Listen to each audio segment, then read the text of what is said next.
matter: solids, liquids, and gas. First, let's talk about solids. Solids have a definite shape and volume. They have particles that are close together and form a pattern. They also have the lowest potential energy and vibrate in position. An example of a solid is this coin. Next, let's move on to liquids. Liquids have a definite volume but no definite shape. They take the shape of the container that they're in. They have random patterns in between. They have random patterns, and they move. The speed of the particles is in between that of a solid and a gas, and the potential energy is in between that of a solid and a gas. An example of a liquid is this water. As I tilt it, see it takes the shape of the container, but it has the same volume.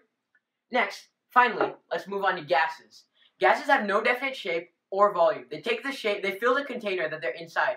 They have the highest amount of potential energy, and they move around rapidly, colliding with not only the container, but also each other. For example, see the air that I'm blowing into this balloon?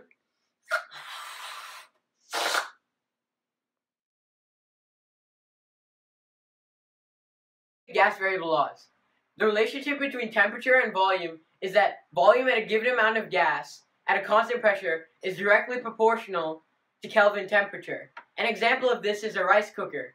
As the temperature in the rice cooker increases, the amount of rice in the rice cooker increases. Thus, the volume is increasing as the temperature. Next, the relationship between temperature and pressure.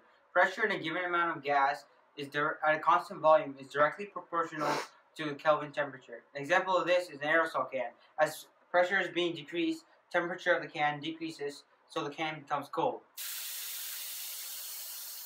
Now, significantly, you can see the can is cold because the decrease of pressure. And mass varies inversely with the pressure, thus compression. An example of this would be a syringe.